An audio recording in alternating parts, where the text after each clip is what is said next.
Hello and welcome back to the Bird's Eye View podcast. We are here after game 2 of the ALCS, a 10-3 Toronto Blue Jays loss to the Seattle Mariners.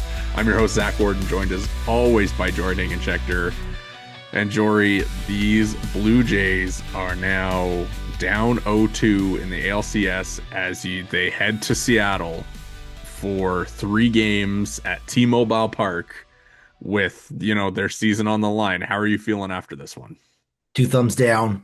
Disaster.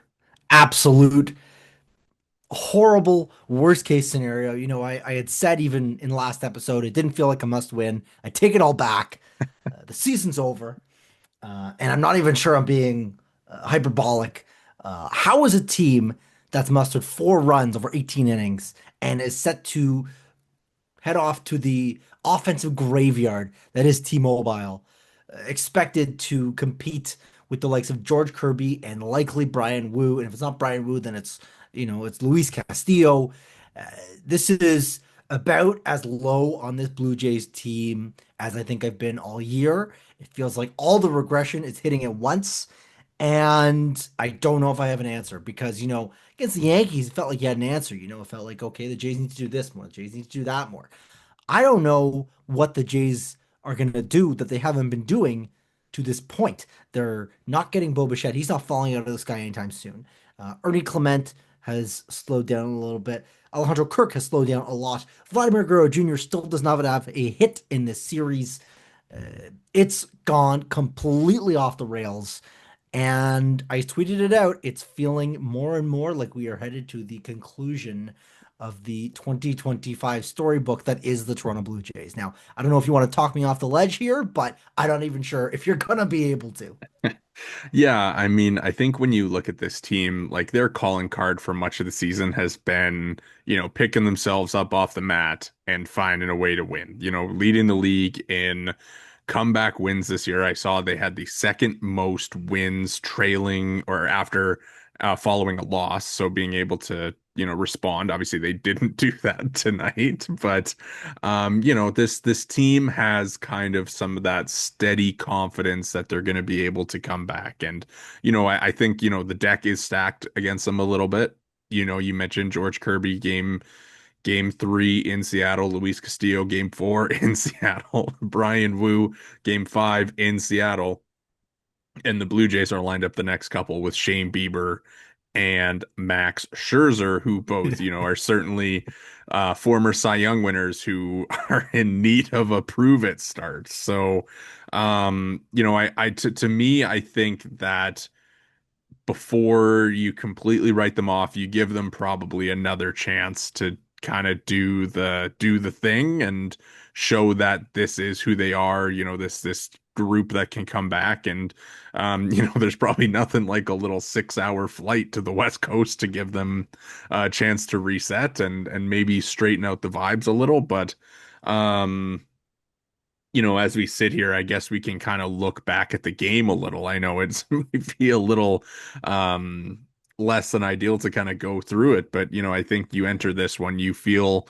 Logan Gilbert was coming off a couple days rest and where he threw the 37 pitches in game 5 of the ALDS and going against Trey Savage, who his last start didn't give up a hit, and he gave up just one walk and struck out 11 New York Yankees at Rogers Center. And obviously, things go about as poorly as you could have wanted, like right off the bat. Obviously, the missed strike 3 call on a Rosarena, he gets hit. Cal walks, and then Julio just like yanks that pitch down the line to go up 3-0. It was the first home run that Yesavage has given up since getting to the big leagues.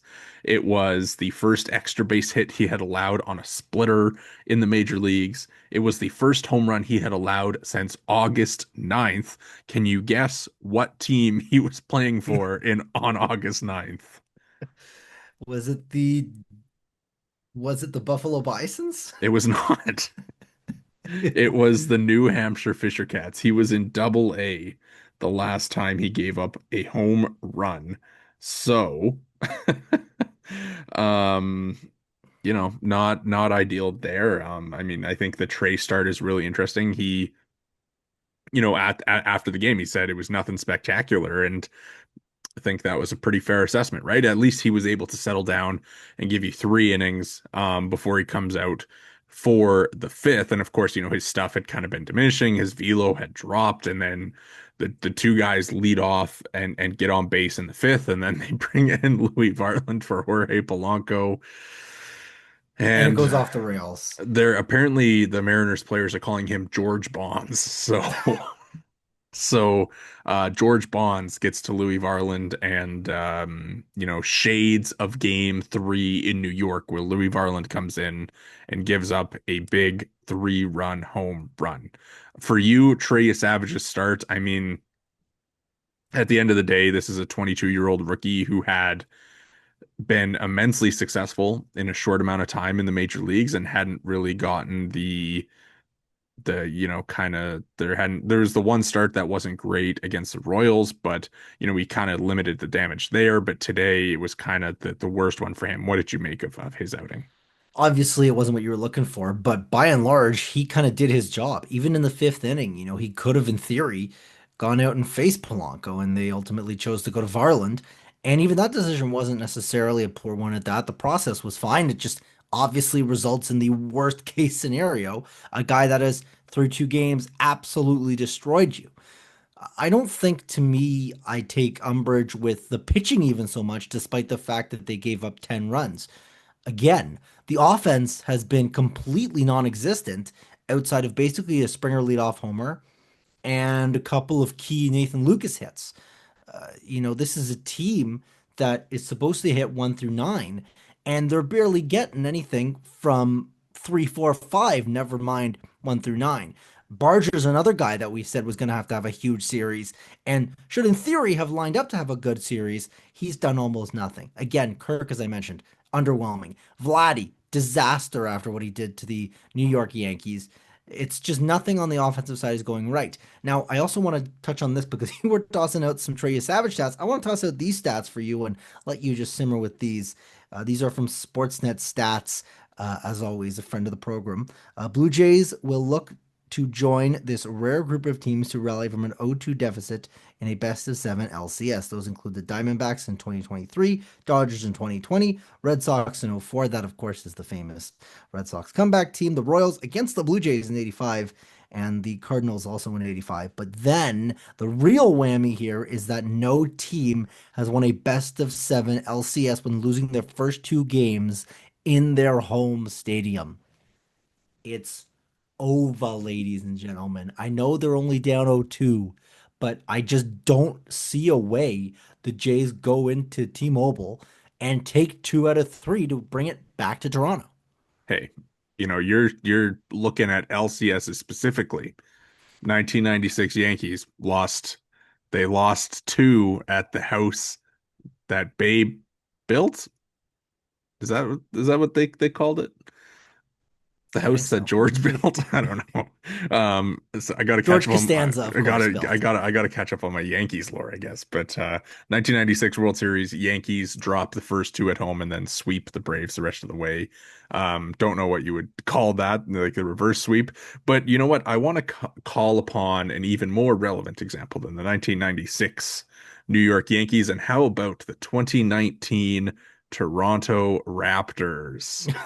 Where they lost two they lost 2 to the Milwaukee Bucks before winning the series, winning the next 4. The blueprint to a Toronto championship is losing the first 2 in the championship series, or the semifinals, if you want to call it that.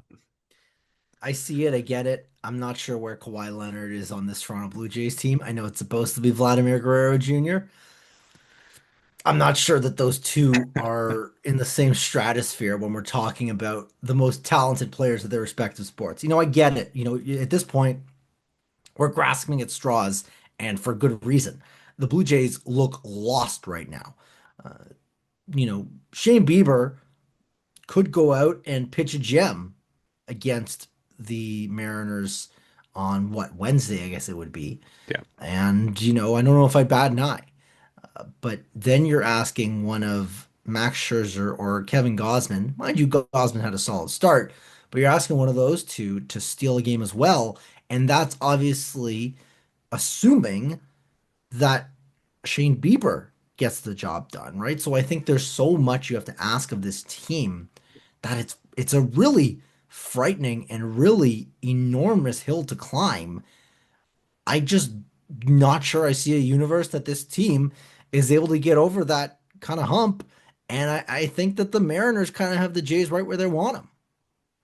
Yeah, I mean, we entered the series saying that the two games at home were going to be key for the Blue Jays because, you let the Mariners pitching get a little bit of rest going into their trip home, and T-Mobile Park has certainly not been a friendly location for, well, it's been a friendly location to the Blue Jays. Obviously, they swept there this year, but I mean for just hitters in general, right? And this Blue Jays team where their offense has been so effective this season, obviously you want things to be going well when you're going in there because there could be, some random things that pop up thanks to the park there. But ultimately, I think when you look at it, a 2-1 is a lot better than 3-0, right? Like you absolutely have to win game three if you want to give it a real shot. I mean, Yeah. not obviously And the Red Sox had done the 3-0 thing, but it's going there's a down reason 3-0. there's a reason there's a documentary about that team on Netflix. Yes. Yeah, I mean again, I just what are you able to draw from these two games that even you can walk away feeling good about? Because there's nothing for me that I'm all that excited about. Sure, Gosman had a solid start, but the bullpen has done nothing if not, stumble all over itself since basically game two of the Yankee series. And even the starting pitching has not been as dominant as they were against the Yankees. And I think in large part that's because the Mariners feature a much more balanced lineup as opposed to the very lefty heavy lineup that the Yankees offered. And the Jays were pretty uniquely kind of constructed to be able to beat up on that kind of team given their heavy reliance on splitters. The the Mariners aren't built like that. They've got all these switch hitters. Obviously, Polanco, like we said, has been a thorn in the Blue Jays side. I'm just not sure how you could go back to Seattle and build on anything really. It feels like all the life has been sucked out of this team. And, we went into game two kind of expecting the Blue Jays to bounce back and split the series. Well, they just got their lunch money taken from them twice, and now they got to do it on the road. So going back, I mean, in this game, obviously, you get the first inning response where they push a couple runs across against Logan Gilbert, and then push another one across in the second to tie it up, right? You feel pretty good about that because the first inning homer off Yesavage sucked a lot of life out of the building, and for them to kind of get things going and get back into it, I think was pretty big. But then, for the second straight game, they didn't get hit after the second inning. So I mean, Gilbert looked really bad. If we're gonna be No, he honest, was hanging he was breaking like balls. he was just We were throwing stuff talking right about down it the the whole middle. time in the newsroom. This guy's stuff was down, his velo Yeah, was down from his season average. He looked ordinary and he wasn't, locating, which is kind of his bread and butter. Obviously, among Mariners starters, he's probably the most purely talented if you want to look at the lollipop charts on Baseball Savant. yeah, But he was not locating. He looked like a guy pitching on 3 days rest, and the Jays had multiple chances to really take it to him, and they obviously clawed back against him, but could have absolutely done more.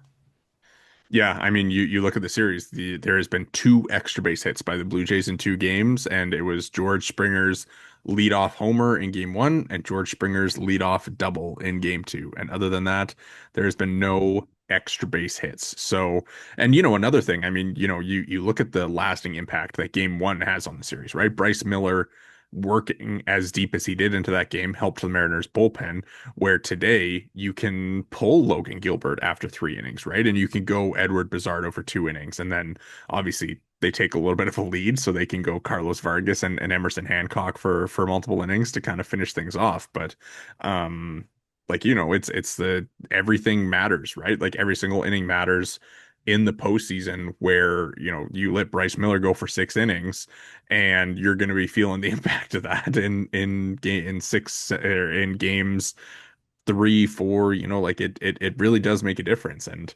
obviously things will be a little bit more reset as they go back for game three.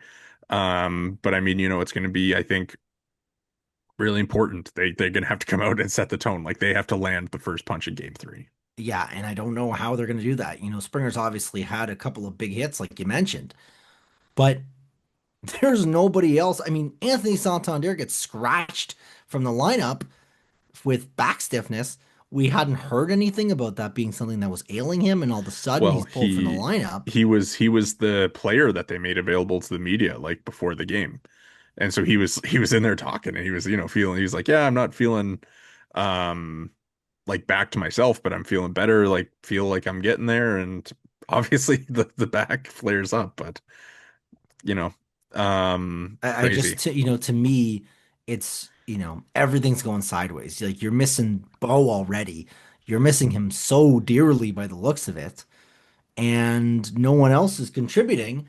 And the guys that you expected to contribute, like the Anthony Santanders, who obviously have basically been hurt the whole year, he's done nothing.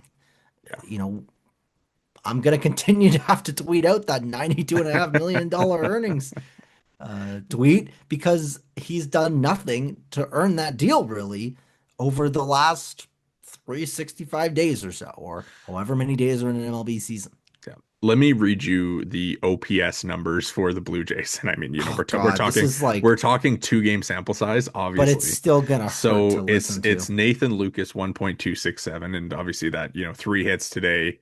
Um, crazy after the knee thing too. And they said that if it was a regular season game, he probably wouldn't be playing. So if there's, Nathan Lucas just kind of again add to his like player arc, his story book season basically really impressive. George Springer 1.083 has been, but that's 2 hits, it's a homer and a double. It's just how small of a sample it is.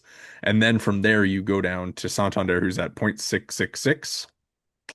And then from there, the next highest OPS, what number do you think it starts with? A five? No. Oh, It starts let's with a just 3. It just is 393, and that is Alejandro Kirk. waving the white So, flag, I waving the white mean, flag. It's over. you want to talk like middle of the order production. Varsho 0 for 7, Vlad 0 for 7, And by Barger the way, 0 for because you 6. mentioned Varsho, what a disastrous game in center field for him. What a I know. strangely out of character disaster of a game Like for him. it's funny because like I don't think we've ever seen him look like that. He's been in Toronto for 3 years now.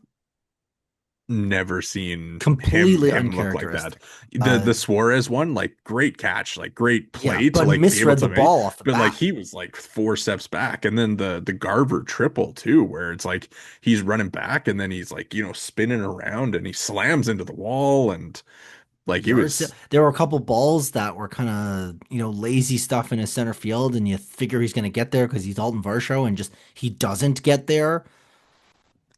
Just a weird. disappointing series from him too. And he's kind of avoided the spotlight because of Vladdy, but he's another guy, another lefty that you needed to contribute given the right-handed heavy pitching staff that the Mariners had to offer. And, him and Barger and Kirk and Vladdy and the list goes on and on and on. Nobody's hitting right now, and they're falling apart at the seams. Yeah, it's interesting. I mean, the Mariners, they just attack the strike zone so frequently, and it's you figure the Blue Jays would line up pretty well with that, given their ability to make contact and put the ball in play. But when you look at it now, I mean, the Mariners have only given up the very few hits in this series. So Well, here's a good question for you. Here's a good question for you. Uh, I don't know if you're going to be able to find this, so I'm going to riff for a little bit here, but I would be curious about the Blue Jays' hard hit rate during the regular season, and then maybe their hard hit rate either it's today or over the course of the series. And I probably actually could find that. And if you can just riff for a second here, yeah. So I I bet you mean. that I could find that, but Interesting I'm sure it's not through good. yeah through 2 games, just like looking at it, the Mariners pitching staff has 9 strikeouts and 8 walks, and like for the Blue Jays to have only struck out 9 times in 2 games is pretty good, but for them to also only have 8 hits and 2 extra base hits is definitely a problem. And I think the Blue Jays staff too has definitely been, issuing a few too many walks. Through the 2 games, it's been 9 in 2 games, but they've also like done a pretty good job of like striking out the Mariners hitters. They have 25 Ks in 2 games, which I think if you're averaging 12 and a half strikeouts from your pitching staff per game, you feel pretty good about that. But, that combined with the amount of guys that they've been putting on and the amount of damage that they've been giving up, it makes it really tough to win games. And you look at it today, right, where it seemed like every time that the Mariners kind of got guys on base, they ended up getting that big swing, whether it was from Julio in the first, Polanco in the fifth, or Naylor in the seventh. I mean, they got guys on, and then they got the big swings, and it's just kind of where the Blue Jays have been getting almost like neither of those two things through these 2 games, and it's going to be interesting to see how they are able to respond in Seattle, where you feel less good about the ability to maybe get the most out of your batted balls. So here's some numbers for you. Hard hit rate during the season, 41.2%. For the postseason as a whole, 39.1%. Mind you, against the New York Yankees, they had, it looks like a 39.4. So basically right around that. And right now, 38.5% over 2 games against the Mariners. So over the course of the season, that that 38.5% mark, that would rank 28th. 28th in baseball, right behind the San Francisco Giants and right ahead of the Cincinnati Reds. Not great. Obviously, over the course of the year, they were 11th in baseball, that 41.2%. So they literally drop to a bottom five team in hard rate. They're hitting like a non-playoff team right now. This has been just a pathetic show of any resemblance of quality contact. Do you feel like the batted ball luck is going to turn, or is it that they are just a little too eager and just putting the ball in play softly? No, I don't know what would indicate that it's going to turn because Well, they're it's not it's hitting balls the very hard. the BABIP is 137, right? I mean, yes, the BABIP is 137, but you can run a 310 BABIP with a, really hard exit velo. And, because you hit the ball so hard, you get that quality of contact, you get that luck. You make your own luck in a lot of respects. I think if you'd asked me 10 years ago, I probably would have had a different answer in terms of the batted ball luck changing. But if you're going to hit a bunch of squibbers on the ground, you're not going to rack up any hits. Vlad, I think 6 of his 7 at bats or 6 of his 7 balls put in play, if I recall correctly. I think he's got a strikeout, so maybe it was 6 of his 7 total ABs groundouts. Yeah. What is he's a worm killer? Like, what is he doing here? Yeah, it's been tough for him to go from the Yankees killer to what we've seen in this series. It's certainly been one of the The more Yankee killer to the disappointing. worm killer. Oh, brother. I mean, one thing I have on here, obviously the Naylor homer, first Canadian to homer against the Blue Jays in the playoffs, very specific stat. Well, here, We let me jump in. We're a Canadian baseball podcast, and I'm sure we'll have lots of time to give Josh Naylor his respect when he's up there at actually the World Series, winning World Series MVP. Right now, I got nothing but bitterness for this guy. He has killed the Blue Jays this series, and of course he has. He's got the Canadian flag on his I belt. well I he have you seen his like baseball Canada tattoo? I have not. If you have a chance, look it up. It's pretty crazy. But I actually wasn't gonna like completely go, let's give him his flowers. I was gonna say, crazy that he hits that home run, and the Rogers Center is like dead quiet, Oh yeah, except for like his family section of like 50 people that is going insane. And that's wild. yeah, it was a scene. Like I think it very aptly conveyed the mood. One thing I wanted to get your opinion on, Chris Bassett coming in relief I believe he came in when it was 9-3 still. It might have been 10-3 when he came in. Um, but he did not look all that pleased to be pitching in that situation. I mean, what did you make of like obviously he's taken Tommy Nance's spot on the roster, so it's kind of like, we need to use you to like get out of this. But I mean, what did you make of them turning to him there? And, I don't want to put the cart before the horse or anything, but I mean, if you think about him as like a potential free agent, there's some it would be a shame if that was like his last Blue Jays outing. Do you read into it like that? I don't know if I read into it like that so much as I think the Jays were just kind of trying to save arms. Everyone Yeah. was falling apart. They went to Yariel Rodriguez originally kind of for that, and he proceeded to look unpitchable. Yeah, John Schneider got cheered when he came out to the mound to take Yariel out because Yariel walked three straight and didn't look remotely competitive. What a strange season he's had. What a I strange know. and there's a non-zero chance that's the last we see of him because Uh, I don't think that you give Yariel a single leverage inning over the next 3 games.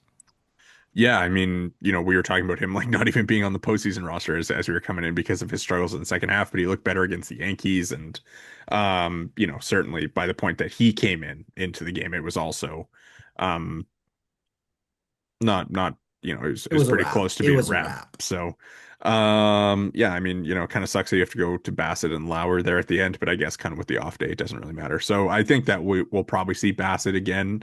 The Scherzer start seems maybe like a spot there depending on how they want to follow that up in game 4, but yeah, I mean, anything else from this game? I mean, we can kind of look ahead. It's Bieber and Kirby in game 3. They'll get underway Wednesday night in Seattle. I mean, anything from this game or looking ahead to that one that you got, or you're just done for The today with this dread, team. the dread is setting in. It's getting the dark thoughts are coming back. What if this is all the regression at once and the Jays go back next year and they're an 83 win team? Their bad thoughts are coming back. When they come back and win the series and then sign Kyle Tucker in free agency, you'll feel better. It's the most wonderful. Not yet, not yet, not yet. Yeah, save that for if they come back and then there's another series to talk about. That would All be right, all right, all that would right. be that would be good if they were able to do that. Um yeah, I guess, I feel like we kind of hit on all the points from this game. Obviously, offense bad, starting pitching bad, bullpen bad. But there's a reason why you play 7 games and it's the first to 4, and it's all gonna start for them in game 3. You know, Cannot stress how important winning game 3 is, because if they don't, it's then over. then We like to keep this a family-friendly podcast, so I'll censor myself a little bit here, but the Blue Jays need to get their bleep together and get it together immediately. So here's what I'll say. So between the two of us, like I think you're probably more like likely to kind of put your hand over the panic button and get ready to press it down. If they lose game 3, I will probably have the panic meter turned up there for this team All right. in All right. the postseason. All right. Okay. I'll take your word for it. All right. Well, I guess, yeah, that is going to do it for us here tonight at the Bird's Eye View podcast. Make sure to hit the subscribe and like buttons if you're watching on YouTube. If you're listening along on the audio provider of your choice, make sure to drop a follow and review. You can follow us all on Twitter. I am at Worden_Zach. Jori is at Jori Negin-Shecter, and the pod is at BEV_pod. Thanks so much for listening and enjoy game 3.